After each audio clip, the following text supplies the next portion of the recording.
가정하고 다만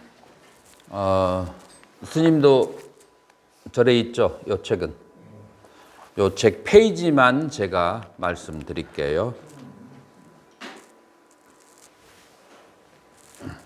이 책이 없다고요? 우리 저기 8월 달에 저쪽에서 대곡사에서 마곡사에서 연수한 그 책이에요. 그 같은 책인데 지금 오늘은 노트를 준비하지 않고 프로젝트로 그렇게 준비를 해놨거든요.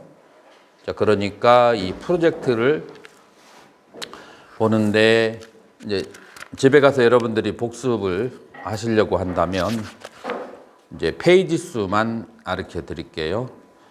페이지 수가 30페이지 8정도 8정도에 대해서 우리가 공부를 하는 거예요. 그래서 우리나라에는 잡다하게 여러 가지 많은 수행들이 들어와 있어요. 중국에서도 역시 마찬가지예요. 중국에 불교가 들어오기 전에 무슨 종교가 먼저 있었죠?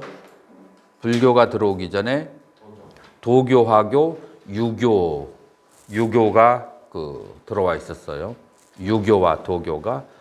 자, 그래서 이제 이 불교의 사상을 이렇게 이해를 시켜주기 위해서 우리는 뭐가 필요했느냐면은 도가의 사상으로 불교의 새로운 교리를 그렇게 번역을 하기 시작했어요. 그걸 뭐라고 얘기하죠? 네? 격의 불교라고 그래요. 격의 불교. 뜻을 격하여서 불교를 이해한다. 격의 불교라고 얘기하는데 이제 그래서 수행이 무엇인가에 대해서 우리 한국 사람들은 유교의 수행, 불교의 수행, 도가의 수행, 그 다음에 단전호흡의 수행이 무엇인지에 대해서 굉장히 혼잡해 있고 정립이 돼 있지 않아요. 그래서 이 8정도를 통해서 우리 불교의 수행이 무엇인지를 명확하게 정리해서 말할 수가 있는 거예요. 자, 그래서 8정도의 처음 시작이 저 뒤에 보이시나요? 여기 칠판이 다들 보이죠? 정견, 삼마디띠라고 그래요. 그래서 우리는 뭐 여러 가지 열심히 살면은 뭐 열심히 기도하면 되지, 열심히 수행하면 되지라고 생각하기 쉬운데 부처님께서 뭐라고 말씀하셨냐면은 열심히 사는 사람은 항아리를 허리에다가 이고 이렇게 아침부터 저녁까지 인도에서는 새벽 4시에서부터 밤 11시 반까지 겐지스 강에서 물을 길어와야 돼요. 겐지스 강에서 물을 길어오는데 이것을 따로 맡아서 하는 직업이 있어요. 그거 보통 보살들이 하거든요. 근데 새벽 4시부터 밤 11시 반까지 물을 길어오는데 강에서 집에까지 가져오려면 얼마나 멀겠어요. 그러니까 이 사람들이 어떻게 하냐면 허리에다가 새끼줄을 묶어요. 그 다음에 항아리를 자기 키만한 항아리를 옆에다가 양쪽으로 이렇게 하는 거예요. 그래서 새끼줄로 묶어서 가져오는데 밑에다가는 이제 도르래라는 게 없었어. 그래서 밑에다가 이제 집으로 된 방석이 있어요. 깨지지 말라고. 그걸 허리로 끌고 오는 거예요. 한 번 왔다 갔다 하는데 몇 시간이 걸리는데 그렇게 힘들어서 이제 물을 길어오는 그런 직업을 가진 여성들이 있어요. 도기라고 하는데 그런 사람들이 열심히 하기로는 어느 수행자보다 못지 않을 것이다. 그러나 나는 그런 사람들이 깨닫다고 하는 것을 들어본 적이 없다. 부처님께서 초기 경전에 그래서 열심히 하는 것 중요하지만 그거보다도 더 중요한 것이 있어요. 제일 중요한 것. 봉호 스님 뭐겠어요? 스님이 부산으로 가려고 해. 열심히 운전했어. 30시간이 지났어도 부산에 도착 안 할 수 있어. 그건 뭐 때문에 그럴까요? 에이, 내비가 잘못돼서 30시간인데 내비가 잘못된 거야. 길이 어디로 하냐면은 뱅뱅 돌도록 내비가 고장 나 있어.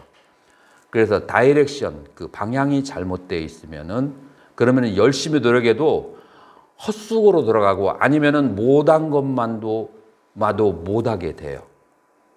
그래서 이 다이렉션, 방향을 잘 잡아야 돼요. 열심히 하는 것보다도 더 중요한 것은 방향을 잘 잡아야 되는데 방향을 잘못 잡으면 열심히 갔는데 오히려 지구 반대편으로 날아갈 수 있어.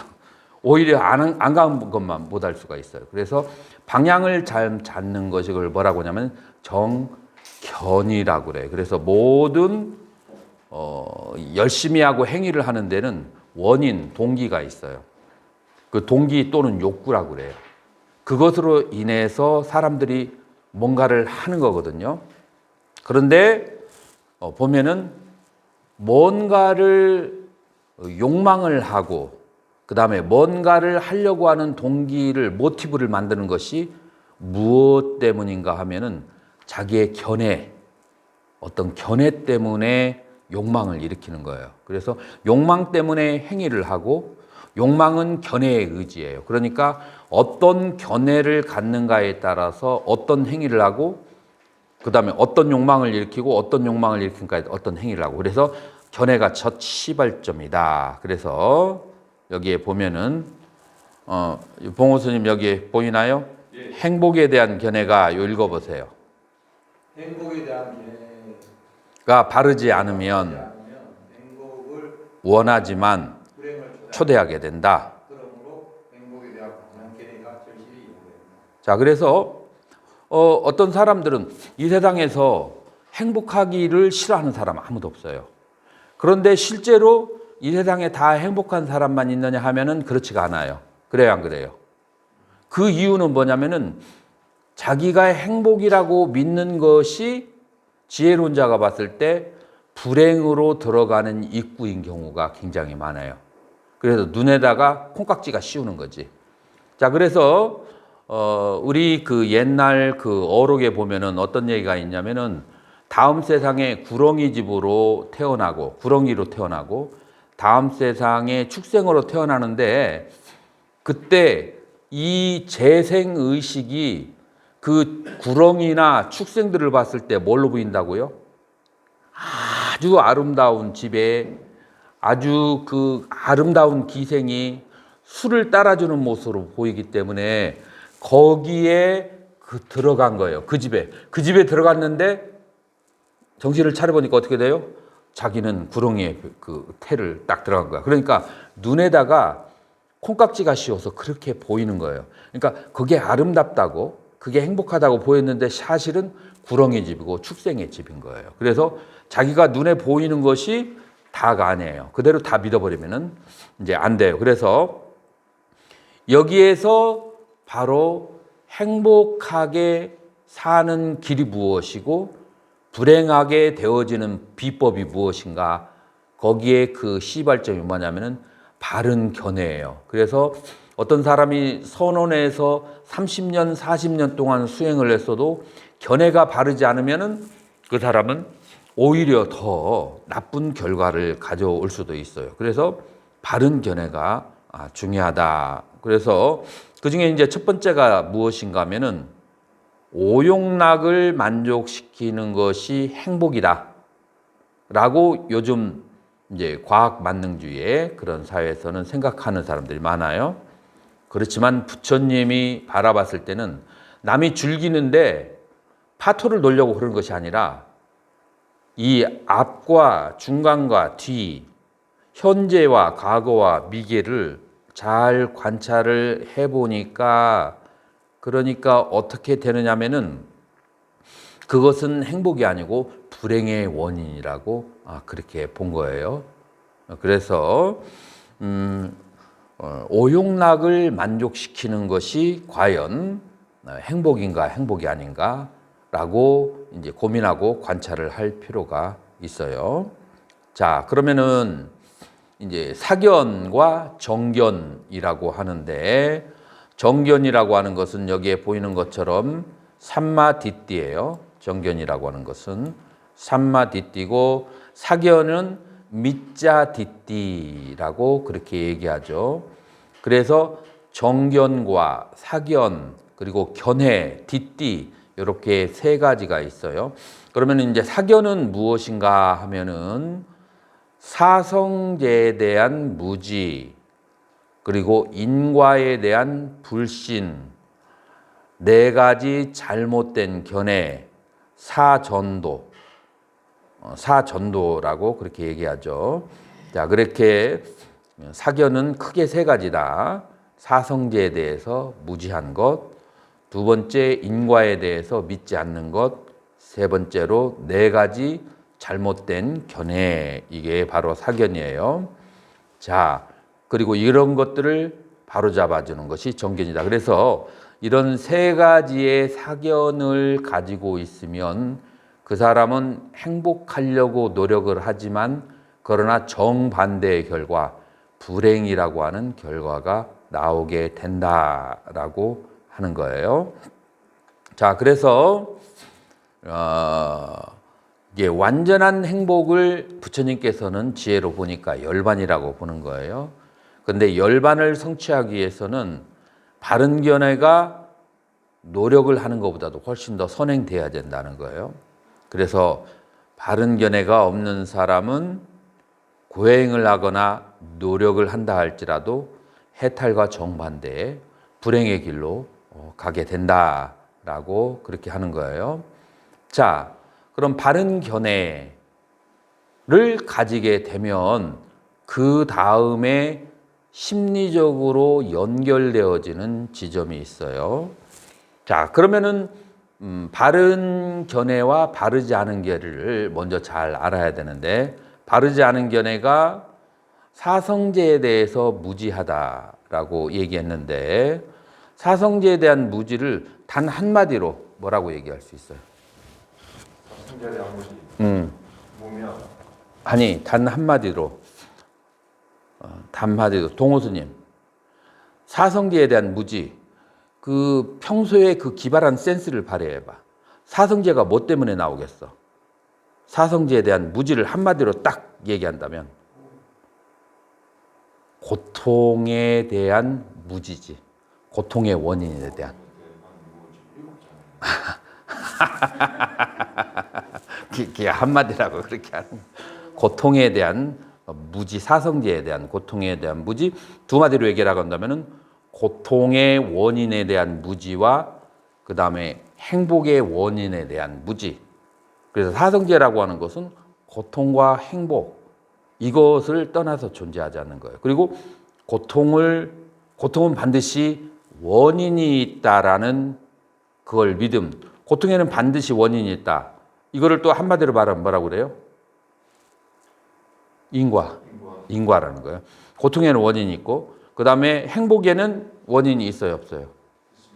그래서 고통에 대한 원인과 행복에 대한 원인, 이 두 가지를 인과해야 돼. 그런데 동우스님은 고통을 받는 그 원인이 있다고 봐요, 없다고 봐요? 스님이 절에 주지되고 싶지. 근데 그대로 얘기해봐. 근데 주지가 못 되는데 원인이 있을까 없을까? 있죠.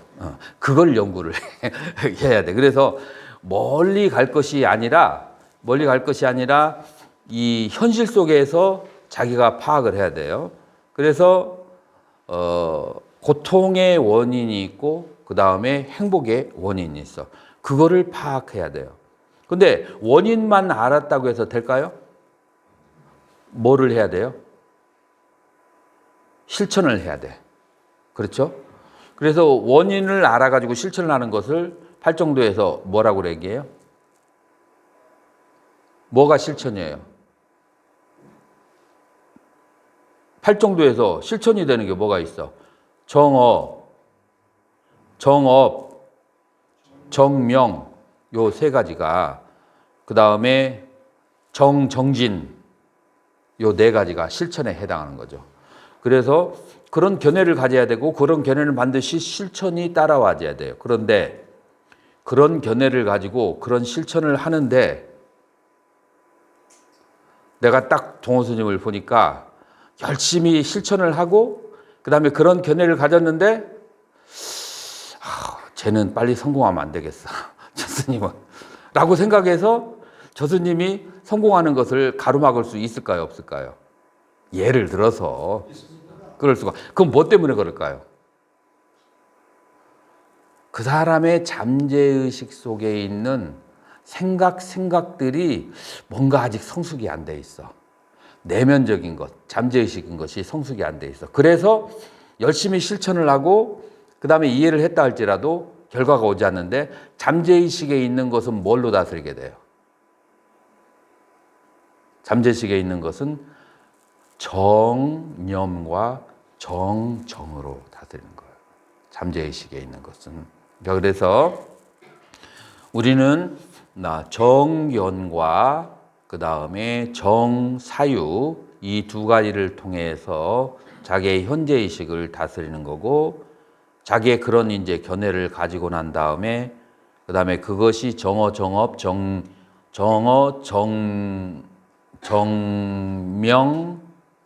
정업, 정명, 그 다음에 정정진으로 실천을 해야 되고 실천을 하면서도 자기 마음속에 부정적인 것을 끌어당기려고 하는 네거티브한 그런 생각들을 정념과 정정으로 다스려야 된다라고 하는 거예요.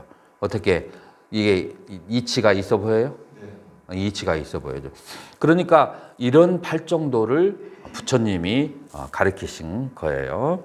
자, 그래서 인과에 대한 불신을 이제 사성제에 대한 무지와 인과에 대한 불신까지 얘기했는데 그 다음에 이제 세 번째로 가장 중요한 것은 무엇이냐면은 네 가지 잘못된 견해를 말하는 거예요.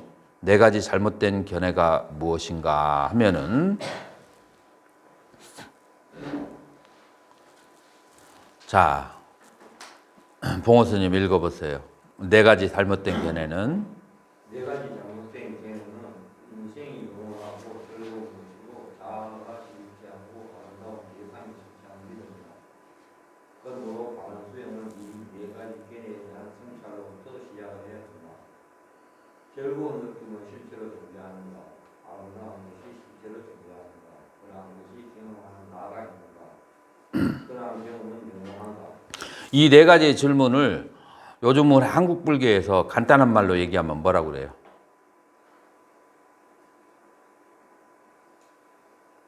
두 글자인데 화두라고 그래. 화두. 이 시대의 화두이다. 뭐 그런 얘기 많이 쓰잖아요. 이것이 이제 화두의 기원인 거예요. 즐거운 느낌이 정말로 존재하는가? 우리에게 즐거운 느낌이 내가 맛있는 걸 먹을 때 즐거움이 있는데 왜 즐거움이 없다고 할까? 아름다운 것이 실제로 존재하는가? 우리는 실제로 볼 때 아름다운 것이 존재하는데 왜 부처님께서는 아름다움이 존재하지 않는다고 했을까? 그러는 것을 경험하는 나가 있을까? 내가 없으면 누가 경험할까? 이렇게 계속해서 내가 지금 현재 경험하는 것하고 정반대되는 말씀을 하는 거, 그것이 바로 뭐라고 그래요? 그게 바로 화두라고 하는 거야. 거기에 대해서 부처님께서 거짓말을 하셨을 리는 없는데 왜 내가 현재 경험하는 것하고 정반대의 것을 말씀하셨을까라고 화두를 잡아서 끊임없이 파헤쳐 가다 보면은 부처님의 뜻이 내 마음에 와닿으면 그럼 화두가 타파된 거다라고 볼 수가 있어요. 그래서 이거를 짧게 뭐라고 하냐면은 상락아정이라고 하는 거예요. 영원하고 그 다음에 즐겁고 참된 나가 있고 아름다운 것이 있다. 그런데 여기에서 내가 어떤 스님한테 질문을 받았는데 그러면 열반경에는 상락아정이라고 되어 있는데 그건 잘못된 것입니까? 라고 질문을 했을 때 스님은 뭐라고 대답을 할까요?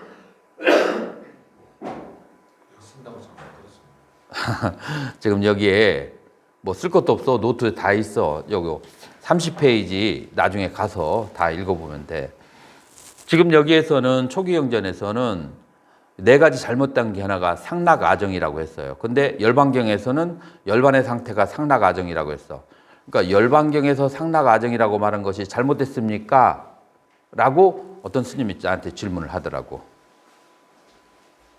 그러면은 어느 것이 잘못된 거예요? 아니면 두 개가 똑같은 거예요?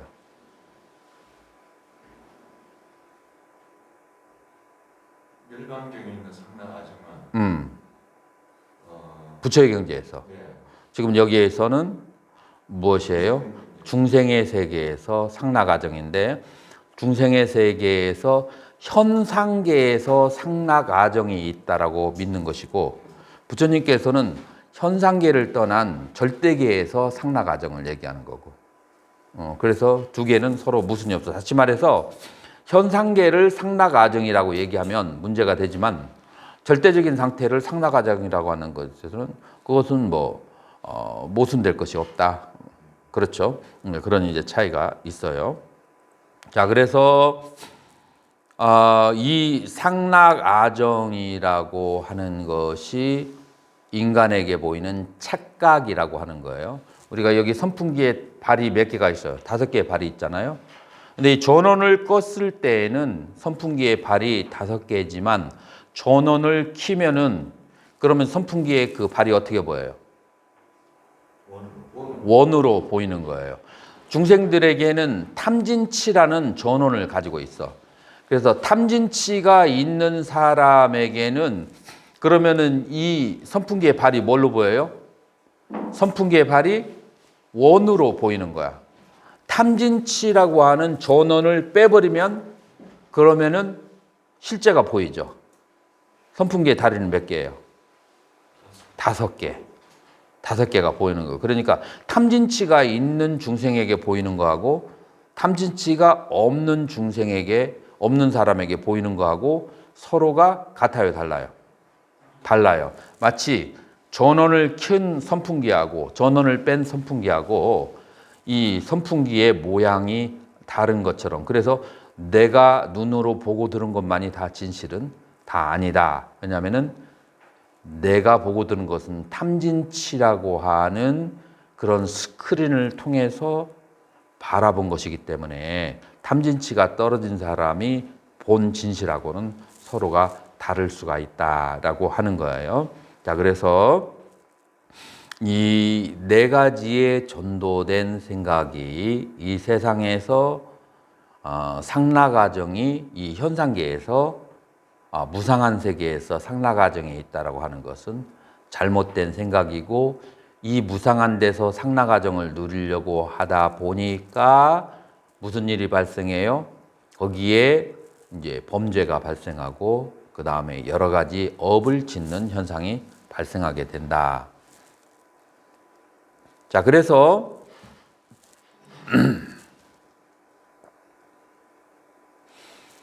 이제 이와 같은 견해를 가지게 되면 이 세상은 무상하고 부정하고 괴로움의 원인이고 참된 자아가 없다라고 가지게 되면 그 다음에 그것에 의지해서 인생의 목표가 달라질까요? 달라지지 않을까요?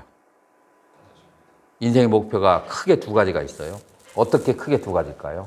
하나는 뭐냐면은 이 세상에 즐길 것이 있고 이 세상만이 진짜다라고 생각하는 사람은 어떤 생각을 하자면은 조금 남을 괴롭히거나 남에게 잘못을 하더라도 내가 즐거움을 느끼는 것이 최고다. 그래서 내 인생을 즐거움을 느끼는 쪽으로 살아야겠다라고 생각을 하는데 아까와 같은 견해를 가지고 있는 사람, 바른 견해를 가지고 있는 사람, 사성제와 그 다음에 인과에 대해서 그리고 또 4가지 전도된 그런 생각을 아는 사람은 이런 정견을 가진 사람은 어떨까요?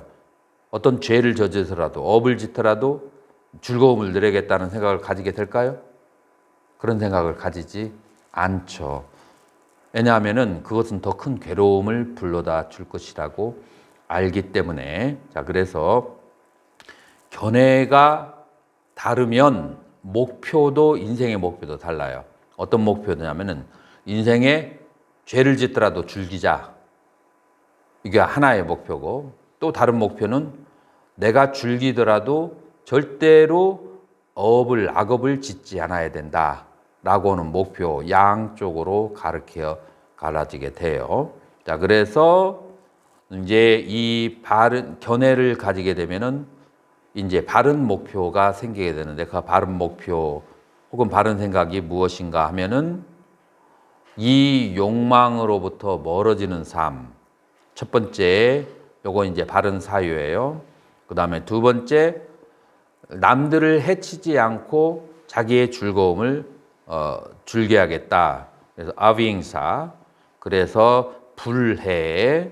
그 다음에 남에게 중생들에게 연민심을 가지고 중생들에게 고통을 덜어줘야겠다라고는 연민심. 그래서 정사는 크게 세 가지인데 하나는 욕망으로부터의 원리 벗어남.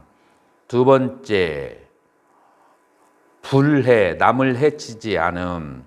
세 번째 연민심. 이 세 가지는 바른 생각이 되는 것이고 그 다음에 이것에 반대되는 욕망을 더욱더 눌려야겠다. 그 다음에 남들을 해치면서라도 즐겨야겠다. 그 다음에 세 번째 남에게 연민심을 가질 필요가 없다. 요 세 가지는 무엇가 되느냐면은 정반대되는 생각이라고 볼 수가 있어요. 그래서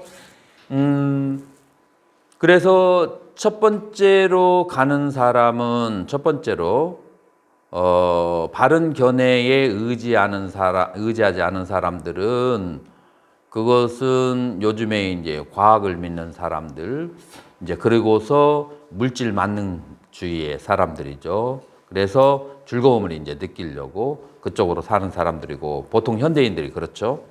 그 다음에 이와 같이 바른 견해를 가진 사람들이 바른 사유를 하는 거, 이 바른 사유를 하는 세 가지의 삶은 주로 누가 느끼는 거예요? 주로 성문, 연각, 보살들이 사는 삶이라고 볼 수 있어요. 그래서 하나는 세속적인 삶이라고 하고 두 번째로는 성스러운 삶이다. 세속적인 삶은 사견을 가진 사람에게 그 다음에 성스러운 삶은 정견을 가진 사람에게 그러한 인생의 목표가 정해진다. 그래서 산스크리트어는 바른 서원, 삼마 쌍칼파라고 하고 빨리어로는 바른 사유라고 하고 두 개가 서로 연결되어 있어요. 그래서 이것은 무엇에 의지해 있는가 하면은 정견에 의지해 있다. 그래서 정견에 의지해서 정사, 바른 사유가 일어나는 것이 그 연기 관계가 봉호 스님 이해가 되나요? 가물가물. 동호 스님은 이해가 가요? 정견에 의해서 정사가 발생한다. 이 연기 관계가 분명해요? 그럼 얘기해봐. 간단하게. 아니면 스님은? 이해는 해도 왜 이해가 되는데 말을 못할까? 정견이 바로 서게 되면 정견이 바로 서게 되면 올바른 노력을 할 수가 있고 그에 따라서 내 삶을 이쪽으로 끌고 갈 수 있는 힘이 생깁니다. 요거를 지금 이 8개가 다 하나의 인과관계를 가지고 있어요. 그래서 앞에서부터 그게 이해가 완전히 안 가면 나중에 3단계, 4단계로 연결되어지는 것이 거기에 차질이 오게 돼. 자, 그래서 정견과 사견의 그 차이는 자, 정견의 1번이 뭐가 정견이라겠죠? 사성제. 사성제는 뭐라고 했어요?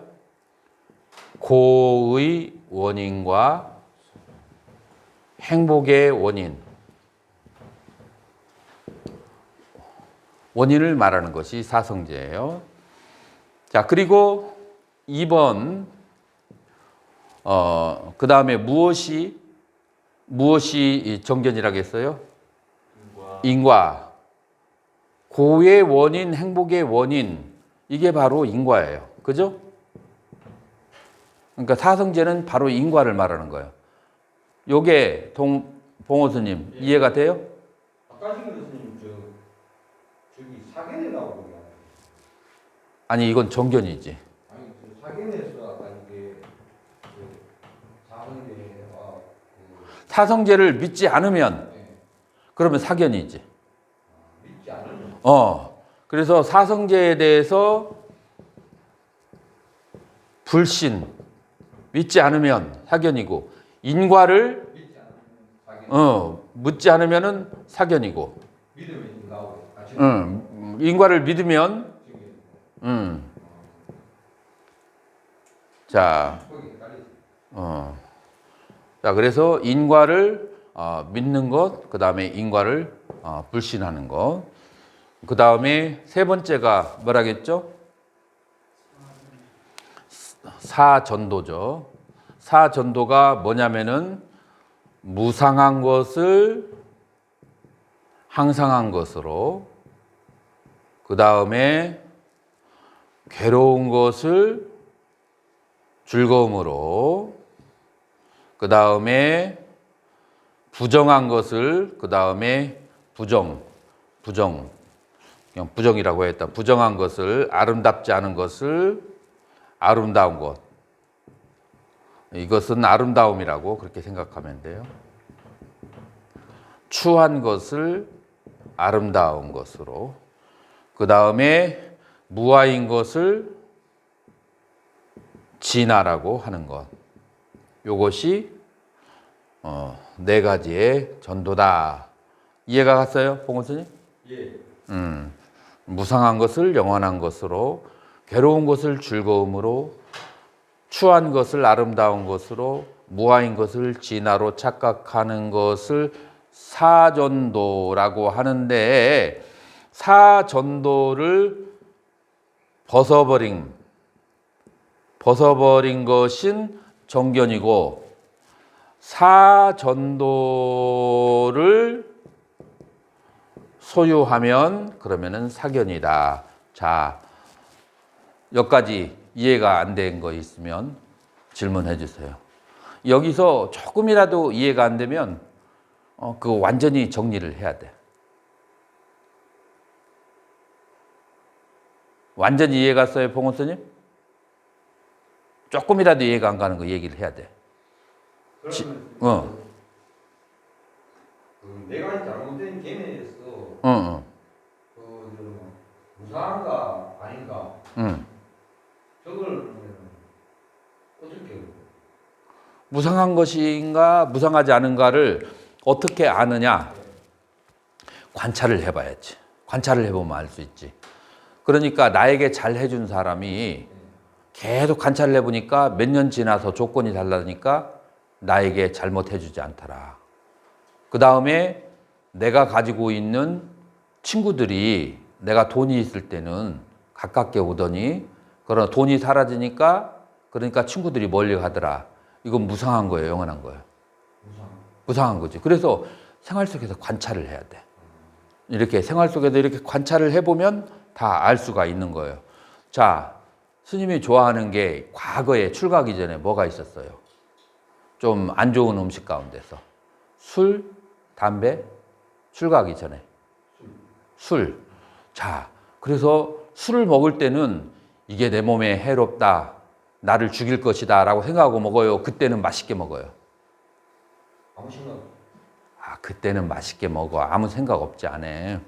그 사람이 이 몸에 뭐가 감촉이 되면 그러면은 반드시 느낌이 오게 되는데 느낌에 대해서 알아차림이 없는 사람이 있을 뿐이고 느낌을 알아차리는 사람이 있을 뿐이지 자기의 몸에 어떤 대상이 감촉이 왔을 때 음식물이 들어갈 때 아무 생각이 없다는 것은 존재하지 않아요.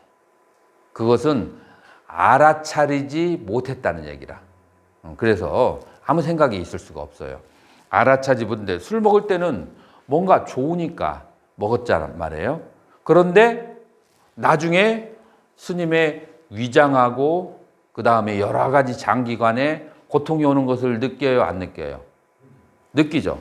그러니까 괴로운 것을 즐거움이라고 착각을 했던 것이야. 그래서 자기의 삶을 잘 관찰해 봐야 돼. 그 스님이 이렇게 지나가는 사람 중에서 여자건 남자건 간에 한 30년 전에는 그 배우 중에서 아름답게 생겼다라고 본 사람이 있을 거 아니에요.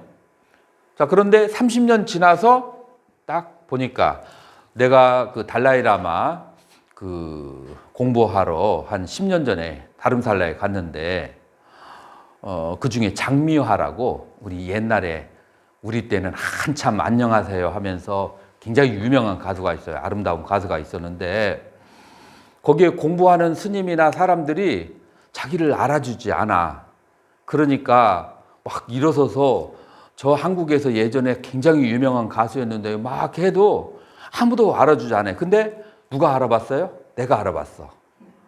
그래서 안 알아주니까 섭섭해하더라고. 그래서 이렇게 위대한 분이 어떻게 여기까지 오셨냐고, 요즘에 불교도 공부하냐고 하니까 굉장히 좋아하더라고. 근데 젊었을 때는 우리 같은 사람이 옆에 갈 수나 있었겠어요? 근데 지금은 나이가 들어서 30년, 이제 40년 지나니까 아무도 쳐다보지도 않아요. 그래서 자기가 스스로 선전을 하고 다녀요. 그래서 아름다움이라고 하는 것도 세월이 지나면 그것이 아름다운 것이 아니고 추하다라는 것을 알 수가 있게 되는 거예요.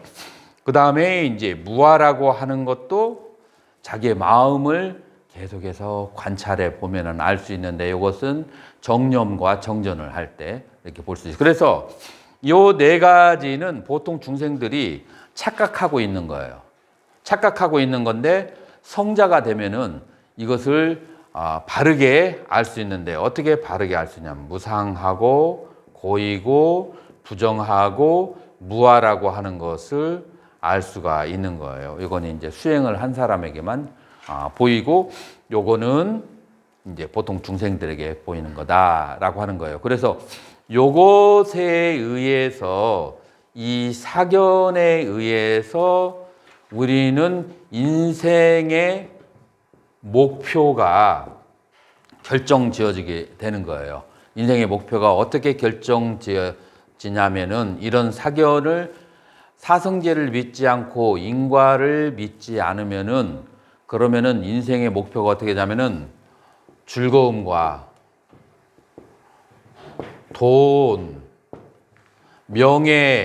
명예만을 위한 인생으로 바뀌게 돼요. 그러면서 거짓말,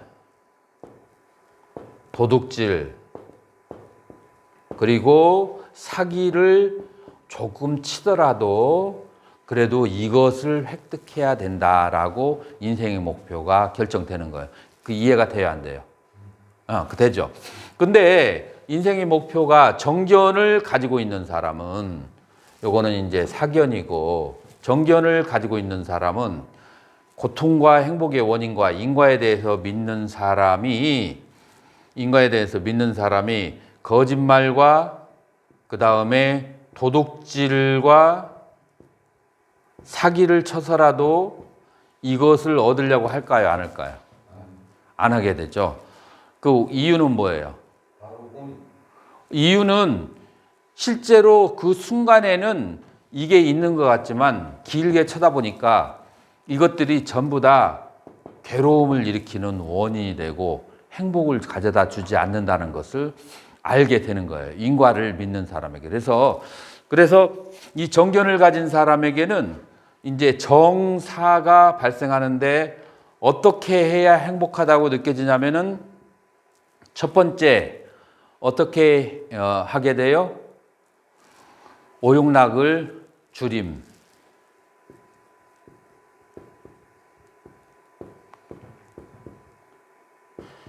오용락을 줄이고 그 다음에 두 번째로는 어떻게 하게 돼요? 불해. 남을 해치지 않아야 되고 않게 되고 그 다음에 세 번째로는 어떻게 하게 돼요?